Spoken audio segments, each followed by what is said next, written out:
Let's bring in. Oh, she left. She just disappeared. She fell. She's back. What is that? What did we get there? What is that? Oh, we got props here with Trysta Krick, host of Bet MGM Tonight and the Heat Check podcast. I didn't realize that you guys were going to bring me in so soon. I was trying to prop up this laptop so we could be all. Oh, you can prop it up. Go ahead. Don't mind us. We break the fourth wall here on D-Lo and KC. Here we go.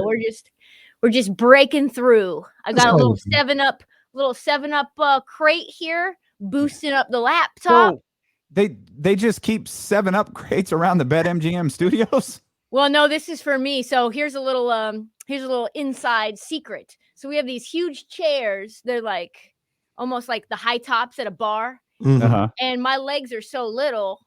I'm only 5'5" that my feet dangle. And when you're like here 4 hours, just feet dangling, I'm too old. My body has been put through some things. So I get neck pain, my hips have pain. So I put my feet on this little apple cart. So I can they can prop up. So you say only 5'5". That's not that short. No, it's not like you said only. I was expecting like 5'2" or something like that. 5'5". Only 5'5" for a hooper is pretty short. I was about to say, what did you play? Did you play anything? Basketball? I played 2 guard. Yeah. Oh, so you can shoot. Mm-hmm. I can outshoot you. You still play? I did play pretty much up until last May when I tore a high ankle sprain. Literally 2 weeks after LeBron tore his up, it was the exact same sprain. I was in a boot for a month. Was like in physical therapy for a while. All this stuff's not really exciting to the viewers, but it's I haven't hooped. We're getting to know Trysta Krick. This is exciting. People need to know this stuff. You can still shoot though. Believe. People are like slamming Dante DiVincenzo, and I'm like, he's not the same because of that high ankle sprain. You just got to get him back. Like I sprained mine right after he sprained his, so I know what it is. I know what time it is. And that's our guy now. Yes. Dante DiVincenzo, newest member of the Sacramento Kings. First person that I DM'd was Damian. Asked him how he felt about the trade. Was checking in. Bagley's out the door. I think that's a win-win for everyone. I do have a Twitter as well. You're just less responsive and less active with me on Twitter. He's big time. That's what it is. You don't make nearly the effort that Damian does. But I will DM you. We'll start a group chat here. Yeah. See how more inclusive here. Now let's also be real though. You everything Trysta said is true, but you are also checking the availability of Rashawn Holmes. I did make an offer. I asked him before the deadline. I said, "What do you think about Nurk for Rashawn straight up?" Hell no. We ain't doing he said he was maybe interested. It's Nurk and Nurk is a free agent this year. Like y'all are gonna have salary. Y'all are going New York Knicks route. Like you can sign peak Carmelo, peak LeBron. You can get Amari Stoudemire there to Portland. Like you could sign anybody by the time Nurk's contract runs off. CJ's gone, and you just got Dame left. We got to figure out a way to procure the hose because we got to find a way to make it an enticing place for free agents because it's not one of those spots. So do you think everything that happened in Portland with the trades and their potential to try and get some, free agents in here, does that make it more likely or less likely that Dame sticks around? That's a hard question because it depends on a lot of things breaking their way, right? Like you have to count on getting free agents there that are of the caliber that work with Dame, that Dame wants to play with, that signs off, that works from a basketball perspective, and he has to be bought in. Is that Jeremy Grant? Like, I don't know how I feel about that. I'm not like so high on Jeremy Grant to the fact where I think he and Nurk and Dame are some panacea. Like Jeremy Grant's a nice little piece, but his defensive rating has sort of slowly dipped off into oblivion. And maybe that's because he plays for the Detroit Pistons. I don't know. And they're not great at that. But I want us to go get like Paolo Banchero.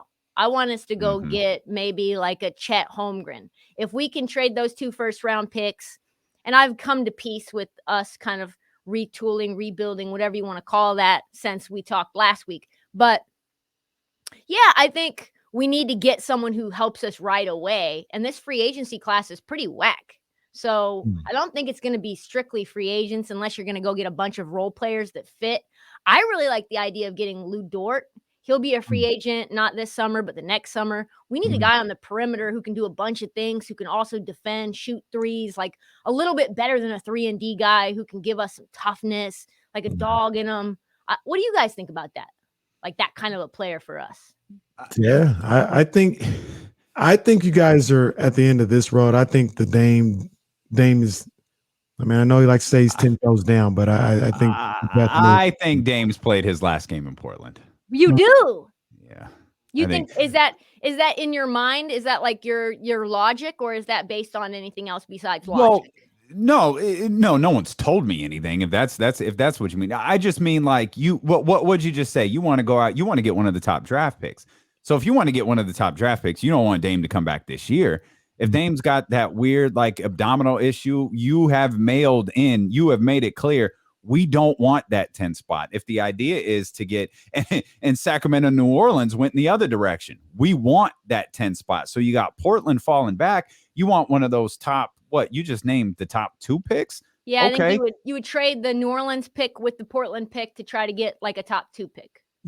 If you can't, well, yeah, because you ain't gonna be able to. Yeah, I don't think we'll get. You ain't gonna be able to catch Detroit or Orlando. Yeah, you ain't gonna be able to do that. Or like Detroit wasn't the worst team in the league last year. They just happened to get the ping pong ball. So I think you have to just have like a statistical sort of win for yourself, or because you've had the worst team in the league not get the number 1 pick. Like remember, the Knicks were statistically supposed to get Zion and they didn't. So there's some things that have to break our way. But remember, LaMarcus Aldridge was 27, 28, I believe, and then we ended up drafting Dame, and then all of a sudden it was kind of like things were going down, and then things boosted up with the emergence of Dame. If we could get someone who contributes right away like Dame, I think that could be enticing for him to stay. Now, Aldridge ended up leaving, but that's because Aldridge was never going to fit with Dame from like a personality standpoint. There was a lot at play with LaMarcus. Plus, he had like, I want to say like a couple of baby mamas in Texas or something. It's like, so I think he's from there, so he wanted to go there anyway. Yeah. Whereas like Dame's whole family, his entire family is rooted in Portland now. To have everyone leave, to go and leave to another city like New York, way worse in terms of tax rates, in terms of real estate. Like, I think he's a family man right now, where his entire crew and community is all together. That's really hard to make a decision to uproot your life in that way. And you have to be really committed to winning over your own lifestyle and happiness in order to do that. I'm not sure if he's there yet. I think it's a year away at least. Yeah. And I think much like I would talk about for some of the things with the Kings when they were talking about trading for a big fish, they actually ended up getting a big fish. But I was like, outside of Simmons and Sabonis, not a lot of big fish out there, and when you talk about trading to Dame Lillard, I mean, that's you're not getting Josh Jackson back in return. Like, I need kind of what Philly did with Brooklyn. And I mean, everybody's available for the right price, but who's really available out there? Like, Giannis ain't available, so it's not, those type of guys aren't available. Harden was the one guy. Simmons, the way you looked at him, was that type of guy as well. But when you talk about moving on from Dame this summer, I don't know if the chessboard is there to move him for somebody of his caliber. Yeah, and he said after both of those trades with CJ and the trade with Norm Powell that he was in lockstep or had communications with Joe Cronin, the interim GM for Portland, and has been there in Portland Dame's entire career. And he's like, I trust the direction that he's trying to go, and all he can do is show me the vision, and I can agree with the vision, and then they can go out and try to execute it. So I think that leads me to believe that Dame is not leaving. Like, this isn't his last game. But as you guys know, James Harden all the way to the very end was like, I'm committed to the Nets. I like the Nets. I'm here with the Nets. And everybody was saying the same thing until all of a sudden he was no longer a Net. So it's really hard to know exactly what's true, I think. James a wild boy. He is a wild boy. That whole Steve Nash thing is crazy in like hindsight. The fact that he like twice said, and even a reporter asked him to clarify. So to be clear, you're saying James Harden's not being traded? And Steve Nash just flat out goes, yes, James Harden's not being traded. At this very second, we are not engaged with James Harden trades. This very moment in time, they are not on the phone.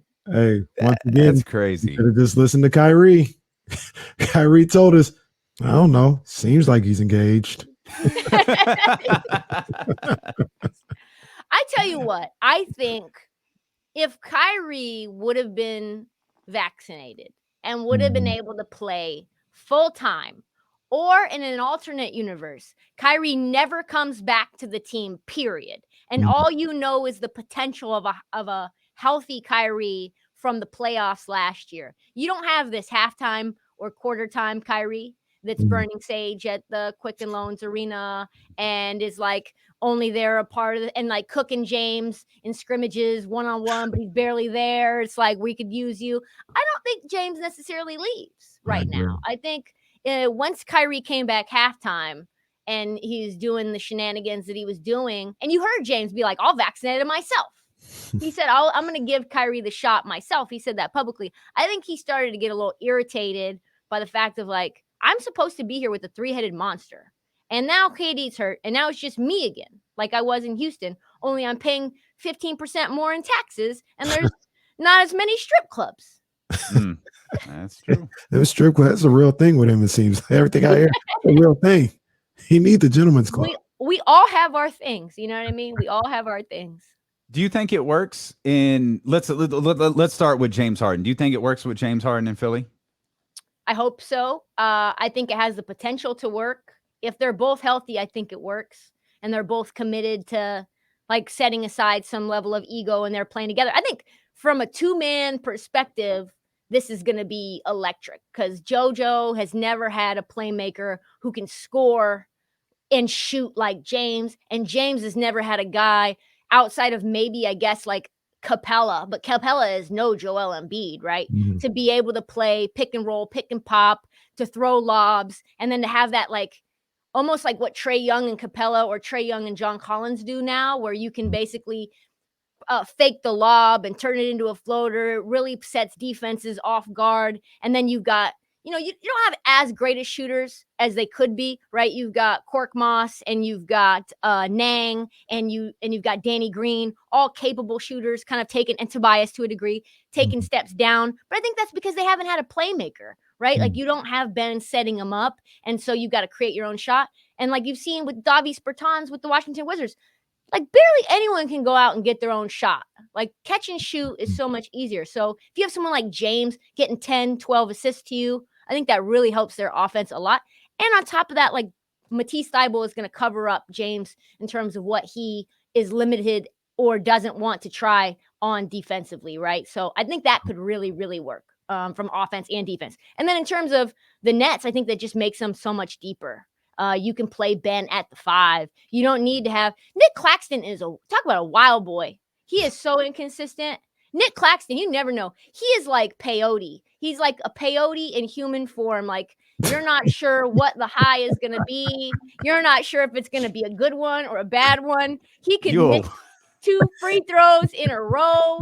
He could make them both in crunch time. Like he makes some wild decisions, right? Like you put Ben Simmons as a 5 instead of Nick Claxton or the ghost of LaMarcus Aldridge or the ghost of Blake Griffin. Like he doesn't need to score. All he has to do is block shots, rebound, defend, and get out on the break into transition or throw the ball to Kyrie Irving. I love that fit for them. Plus you get Seth Curry shooting, and you need that with Joe Harris. He's been on a bum ankle with surgery and everything. Who knows when he's coming back.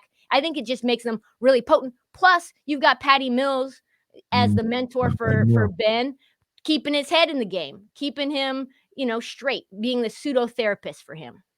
Somebody brought up a good point about that Nets team. We're on paper, it works like you just laid out.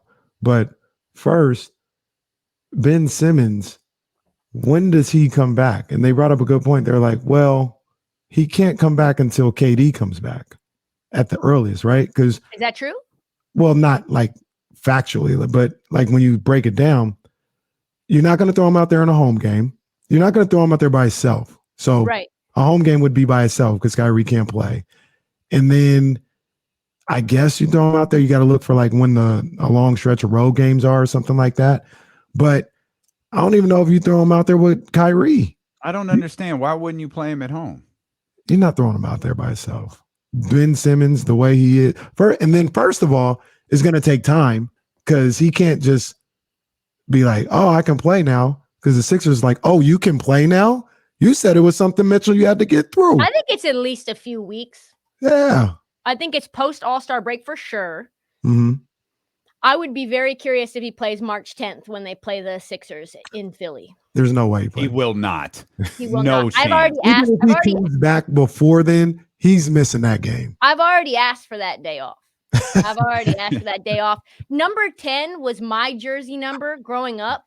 So the fact that Ben Simmons is going to be rocking number 10, and I don't know if I told you guys this, but I'm starting WFAN starting next Saturday, All-Star Saturday, Ooh. Saturday night, Word. 7 to 10. Ooh. Yes, I'll have my own show. You guys can come through. We can Oh, talk that's Knicks. gonna be lit.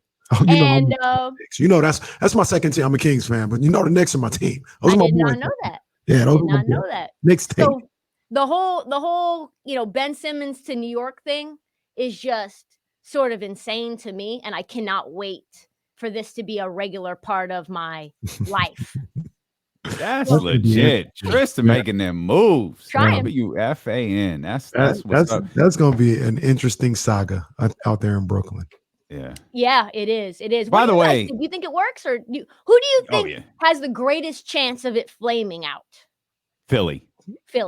Okay. Well, that's all right. So, I think Philly's going to be better this year. I think they'll be better than Brooklyn. Next year, I don't know. But I think they'll be better. And Daryl Morey's sort of genius in the sense of and I hate giving him credit like that, but you've got James to agree to opt in next year to that player option. And so you've got basically 20-something games now, and then another 82 plus the postseason to see what you have. If he's washed, then you can just say deuces. I paid 2 first rounds. I got rid of Ben, and you can. You got 20-something games, and then 40-something games next year when he throws a fit and acts like a petulant child again and wants out of that team. And at that point, Daryl Morey's like, "F it, dude, and just then get away from me." That's when Damian Lillard comes. Listen, folks. What did I tell you guys about Portland and strip clubs?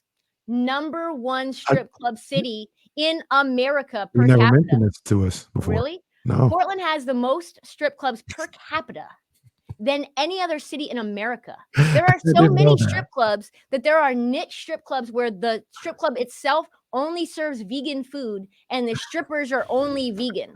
This is what you get. Plant-based strippers. Oh, man, this is crazy. Wow. What other sports personality can drop that for you in terms of trends? Plant-based strippers. That is legit. And who knows? Maybe James starts dating a vegan stripper. Hold on now. He starts dating a vegan stripper, and you know how it be, right? You start dating a girl. Mm-hmm. She starts feeding you only veggies, and all of a sudden, we get the next second coming of Chris Paul when he goes all plant-based. And now we got James Harden helping Portland ride off in the sunset. Maybe brings us a championship. Who knows? Oh, wow. Okay. Well, he's not going to stay long enough. He may go there, but his ultimate destination is going to be, I'm going back home to LA. I don't know when it's going to be. He could be good in Arizona. Yeah, LA would be interesting. When Bron leaves, I'm coming back home to LA. That'd be a nice narrative. It'd be a nice story. Damian doesn't love it. I can just tell. No, I had so many jokes about the James Harden plant-based. I just didn't feel like we need more than 15. We probably need non-FCC standards as well for some of those jokes that were running through my head. It's been hard for me to make that change too, guys. It's been hard. Are you excited about the Super Bowl at all? The what? Not really. I mean, I've broken this game down for the last 2 weeks. Tonight we talk about it for 4 hours. I just want the game to happen. I'm ready for Joey Burrow to hold up the MVP trophy and for Baker Mayfield and the Browns to be crying in their pillow and then, a lot of narratives the next day about did the Rams mortgage their future too much for Matt Stafford? Up next on Undisputed. That's good. That's good stuff. That's good voiceover work right there. What's the first song at halftime? That was our comp. That's the most we've worked. I have the lock. If you can get it, I have the lock. Okay. It is 1,000% lose yourself. 1,000%. Oh. Yeah, I know. No. Yes, No, it is. There's no way. I would be No. highly upset if they started this thing off with Eminem. It's a white audience here. So That's a solid point. listen, when they went Atlanta, who did we get? Did we get Outkast? Nope. Did we get Outkast? I don't think we did. Wasn't Did it we a get rock group, T.I.? alternative group, or something like that? We got Maroon 5. Yeah, there we go. So What's that, Adam Levine? Is that Adam Levine? Adam Levine. Yeah. So first and foremost, Eminem's got a pop-up shop in LA right now. Only sells 3 items. Oh, that's right. Main entree, mom spaghetti. That's right. Yeah. Well, I would have bet Kenny's money that it was the next episode. Oh, they can't. It can't. I mean, it's a good start to the song. The rest of the song is kind of trash. But it kind of works. It has that dark beat coming in. That's how it's gonna go. It's a very visual bit for 13:20 a.m. in the Odyssey app. But yeah, that's it. That's what it'll look like. That is a good call. That's it. I don't like it. I don't like it either. But if you can find it on the book, it's also been leaked since like that. I found that little piece of info from like TMZ, and then after the fact, that's been kind of leaking into the ether. So if you can get that bet, I would place money on that bet. All right, Trysta, you're the best, man. You guys are honestly the most fun thing I do all week. That's awesome. We got you. 10 times out of 10. Have fun talking about the Super Bowl for 4 hours. I will. I'm glad we barely did it. Work in the vegan stripper somehow, please. I will. All right. Thanks, Trysta. Take care, Trysta. Bye. Trysta.